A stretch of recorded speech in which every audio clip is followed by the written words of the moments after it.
بسم الله الرحمن الرحيم. السلام عليكم ورحمة الله وبركاته. الحمد لله على إحسانه والشكر له على توفيقه وامتنانه. أشهد أن لا إله إلا الله وحده لا شريك له تعظيما لشأنه، وأشهد أن محمدا عبده ورسوله الداعي إلى رضوانه. اللهم صل وسلم عليه وعلى آله وأصحابه وإخوانه. Bapak Ibu jemaah salat subuh rahimani wa rahimakumullah.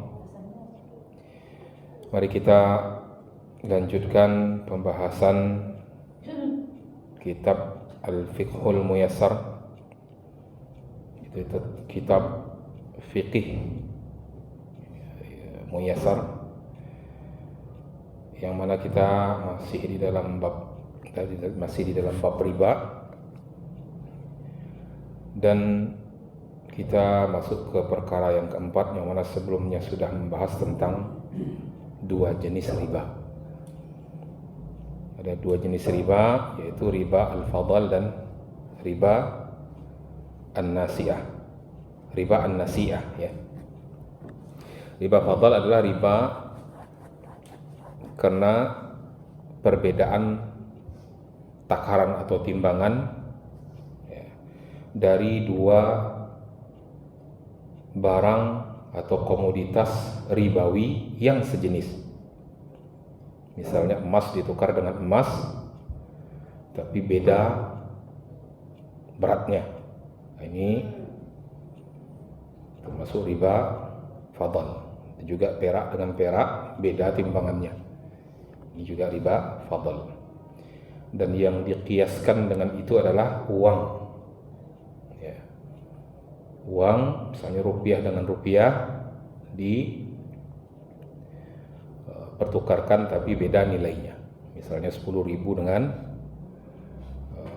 15.000. Nah, itu tidak boleh, ini termasuk riba fadl. Dan juga komoditas riba bukan hanya emas dan perak, tapi ada juga, kalau emas dan perak itu ilahnya adalah dia sebagai alat tukar. Ada pula yang empat lagi, yang merupakan bentuk makanan yang bisa ditakar atau ditimbang, yaitu ada gandum, ada jelai atau barley, kemudian ada kurma dan garam. Ya, ini empat yang disebutkan oleh Nabi Sallallahu Alaihi Wasallam. Namun berlaku juga qiyas, ya, untuk di negeri kita, yaitu makanan yang bisa ditakar seperti itu adalah beras. Ya. Jadi pertukaran antara gandum dengan gandum itu harus sama takaran, harus sama berat. Ya. Begitu juga dengan jelai dengan jelai. Begitu juga dengan kurma dan garam dengan garam. Beras dengan beras harus sama takaran. Kalau tidak, dia jadi riba fadl. Kemudian kita juga sudah bahas bahwa yang kedua adalah riba nasi'ah. Ya. Riba nasi'ah, riba akibat penundaan. Yang pertama bentuknya adalah kalau dia komoditas riba yang tadi yang sudah kita sebutkan itu dipertukarkan dengan penundaan pembayaran. Ya, karena Nabi menyarankan dua, bukan hanya sama takaran tapi juga harus tunai, yaitu di majelis akad. Ya, di majelis akad seperti dipertukarkan emas dengan emas sama-sama 1 gram.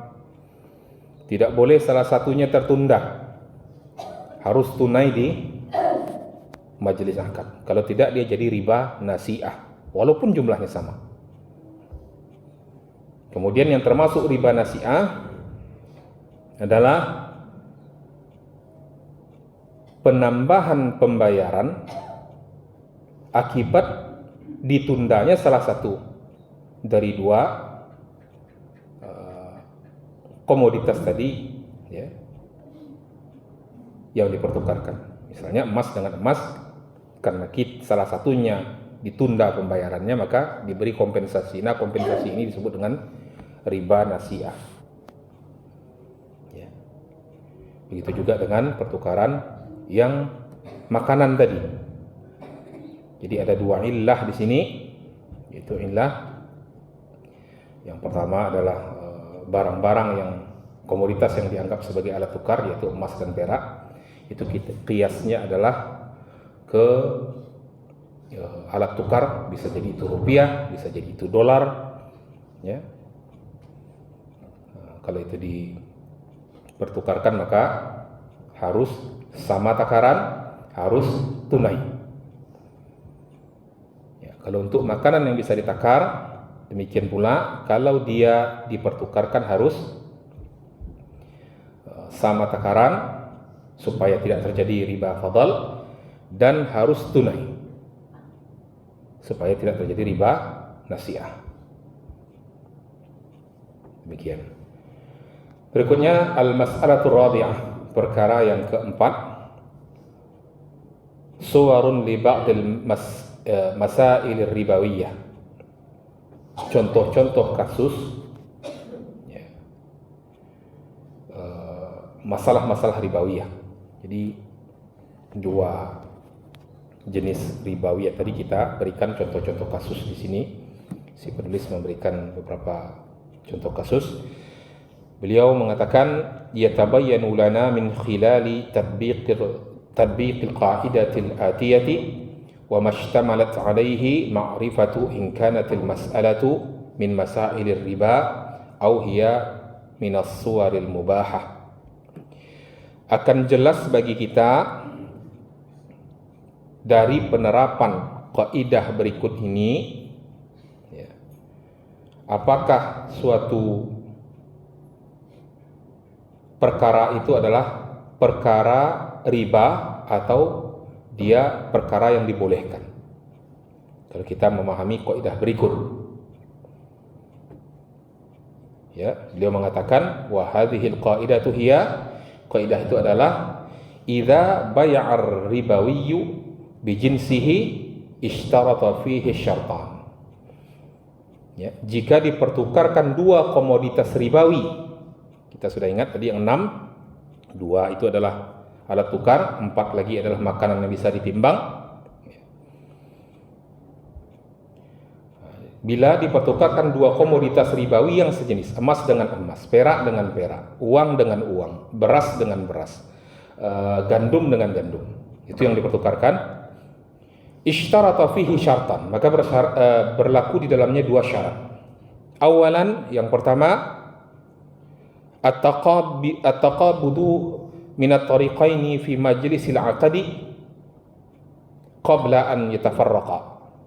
Yang pertama, harus serah terima dari kedua belah pihak di majelis akad sebelum keduanya berpisah.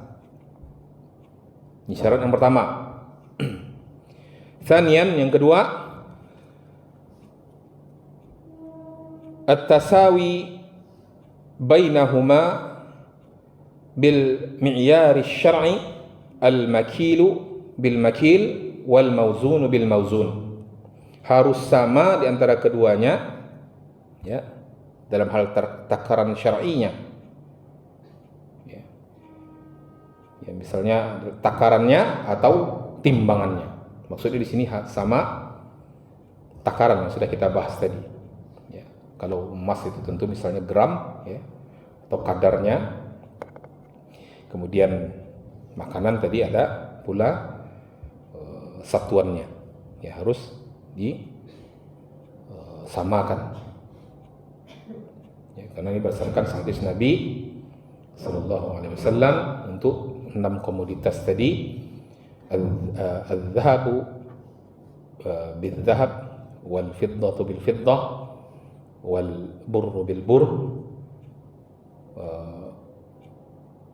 wal-sya'iru bil-sya'ir, wal-tamru bil-tamr, wal milhu bil milh, ya.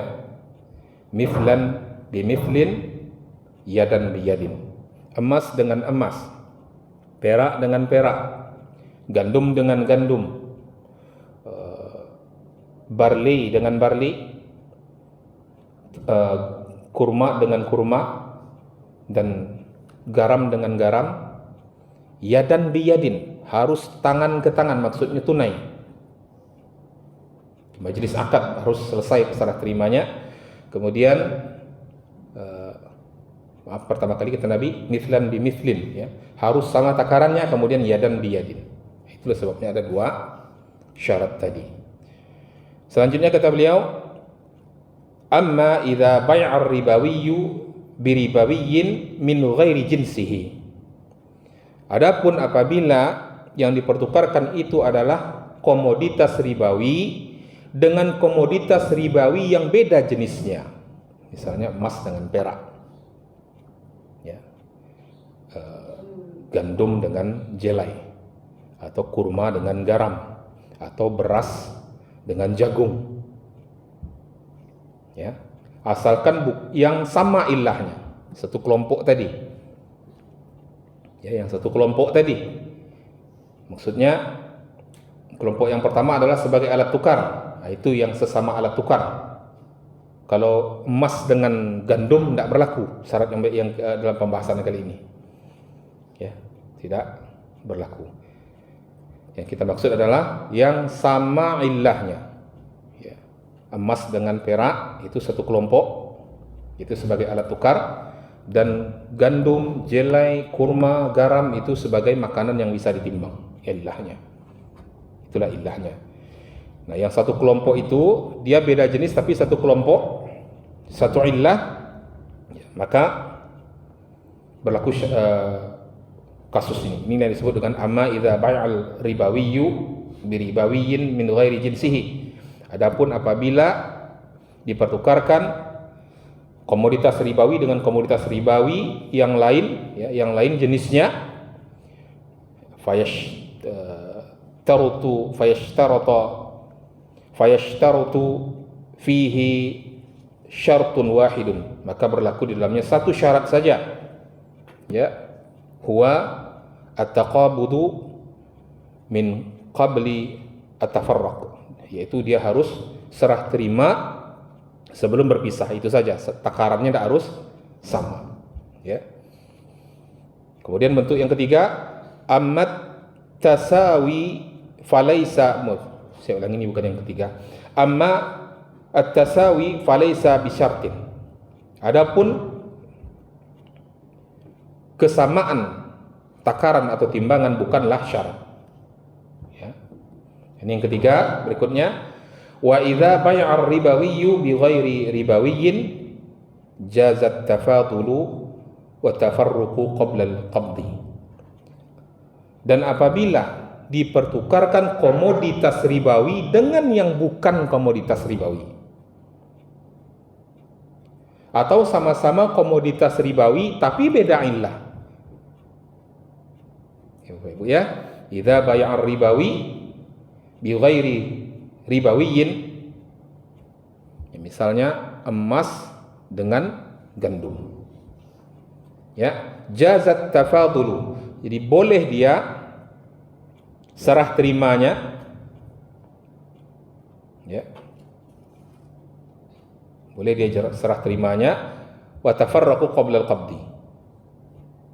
Saya ulangi, jazat tafadulu, boleh kita saling melebihkan, ya, boleh kita saling melebihkan. Saya koreksi perkataan saya, boleh kita saling melebihkan, artinya tidak sama takarannya, wa tafarraqu qabla al-qabdi, dan berpisah sebelum serah terima, ya, kalau untuk yang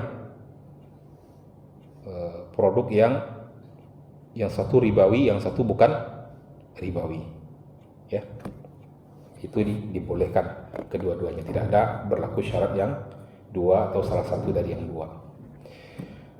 Dan yang di bawah ini adalah bentuk-bentuk dari kasus-kasus, ya, beserta hukum-hukumnya. Mudah-mudahan kita bisa memahami. Yang pertama, ya, dijual 100 gram emas dengan 100 gram emas yang serah terimanya bulan depan. Apakah boleh atau tidak Bapak Ibu? Emas dengan emas sama-sama 1 gram diserah terimakan salah satunya misalnya bulan depan. Apa hukumnya? Tidak boleh, karena tadi syaratnya yadan biyadin. Tidak boleh tukar emas dengan emas. Tapi kalau hutang emas boleh, itu beda lagi akadnya. Ini pertukaran emas dengan emas. Seperti tukar uang Bapak Ibu, tukar uang berbeda dengan pinjam uang. Ya. Berbeda dengan pinjam uang. Ya, emas dengan emas sama-sama 1 gram dipertukarkan, tapi serah terimanya salah satunya ada yang menunda, itu sebulan kemudian, maka ini haram. Ya. Dan ini adalah riba, yaitu riba nasi'ah. Ya. Karena dia si pelaku akad tidak serah terima di majelis akad. Kasus yang kedua, dibeli 1 kilogram jelai ya, dengan 1 kilogram gandum. Nah, berarti ini kasusnya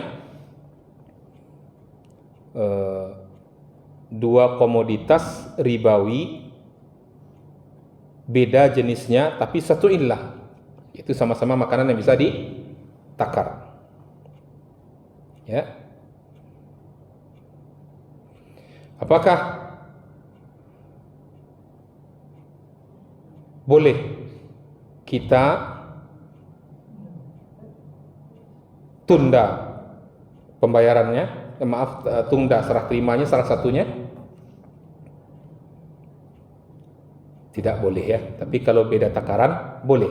Ini kebetulan disebutkan 1 kilo jelai dan 1 kilo gandum. Jadi ini kebetulan takarannya sama. Di beda pun takarannya tidak masalah nih, karena dia beda jenis. Hanya saja syaratnya masih berlaku di sini, yaitu harus diserah terimakan di majelis akad, karena kedua-duanya sama-sama komoditas ribawi. Ini. Ya. Kasus yang ketiga, jika dijual 50 kilogram ya, gandum dengan 1 ekor kambing. Ya. 1 ekor kambing, 50 gram gandum dengan 1 ekor kambing. Satu takaran tentu tidak mungkin. Satu sama ukuran tentu tidak mungkin. Karena jenisnya aja beda, yang satu binatang ternak, yang satu makanan yang bisa ditakar. Ini berarti komoditas ribawi dengan yang bukan komoditas ribawi. Bahwa ini boleh secara mutlak. Maksudnya boleh takarannya tidak sama dan boleh salah satu pembayarannya tertunda. Misalnya pembayarannya nanti ya Pak ya, kalau udah sebulan lagi, kalau udah setelah pembantaian kurban lebih suka baru dibayar. Atau dibayar di muka. Nanti waktu akan kurban aja diantarkan kambingnya. Itu contoh. Asal itu boleh saja ya. Kemudian yang keempat, dijual $100, ditukarkan $100 ya, itu maksudnya dengan $110. Ini yang mana nih ilahnya nih Pak Ibu? Sebagai alat tukar. Makanya di sini dipakainya contoh dolar kasusnya, tidak emas dan tidak pula perak, karena dolar ini dikiaskan kepada emas dan perak supaya kita lebih paham. Ya, dipertukarkan dolar, ya maksudnya $100 di sini dengan $110. Walaupun dia yadan biyadin langsung pada saat itu, Apa hukumnya Pak? Tidak boleh, sama je rupiah dengan rupiah. Sama dengan rupiah dengan rupiah. Tidak boleh berbeda nilai nominalnya. Yang kelima, dipinjamkan $1.000, ya, yang akan dikembalikan 1 bulan kemudian, ya, dengan sebesar $1.200. Boleh tidak Pak Ibu? Tidak boleh. Ini riba nasi'ah, ya, riba nasi'ah. Kemudian yang keenam, dijual 100 dirham perak dengan 10 pound sterling, mata uang yang dipakai di sini. Saya ulangi, ini bukan mata uang ternyata. 10 pound emas, 10 pound. Ya. 10 pound itu, 1 pound itu 2 kilo ya Pak Ibu. Kira-kira ya. 1 pound itu. Di sini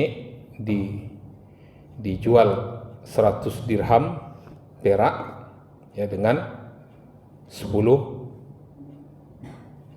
pound emas. Nah, ini dua komoditas ribawi tapi beda jenis, tapi dalam satu illah. Ya. Takarannya boleh beda. Ini kan beda nih contohnya. Takarannya. Akan tetapi dia harus serah terima dalam akad tadi. Disebutkan di sini di soalnya, dan serah terimanya 1 tahun kemudian, maka tidak boleh. Tidak boleh, ya. Dia harus serah terima di majelis akad. Yang kedelapan, yang terakhir, kita tidak boleh menjual atau membeli saham perbankan ribawi. Apa alasannya di sini?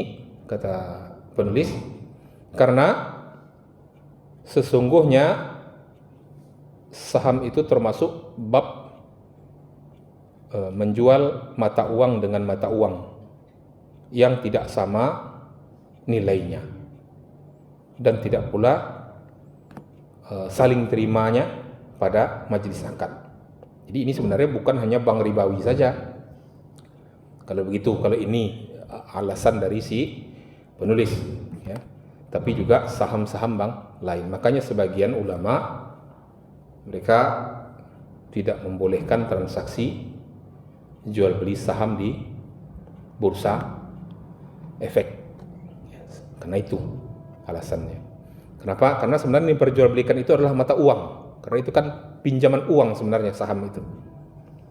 Sementara yang berlaku di bursa efek, nilai nominal belum tentulah itu harga yang kita belikan ketika kita beli saham. Yang berlaku itulah harga pasar. Harga pasar kadang naik, kadang turun, sementara nominalnya tidak segitu. Ya, bisa jadi nominal sahamnya 10.000, itu nominal yang tertulis di saham. Sementara harga yang kita beli adalah misalnya 15.000, bahkan jauh dari itu. Di bursa efek atau bursa saham seperti itu. Kadang-kadang di bawahnya malah. Tapi umumnya di atas, ya, harga pasarnya di umumnya di atas dari nilai nominal. Jadi menurut penulis di sini adalah karena dia sebenarnya jual beli mata uang dengan mata uang yang tidak sama ukurannya. Dan juga saham tidak bisa diserah terimakan langsung untuk zaman sekarang. Butuh waktu biasanya 2 hari baru bisa pindah tangan, ya, setelah transaksi. Kalau kita coba, kalau pernah Bapak Ibu coba transaksi di aplikasi sekuritas, ya, itu Saham itu baru bisa kita miliki beberapa hari setelah dibeli. Ya. Itulah contoh-contoh kasus ribawi dan yang bukan ribawi.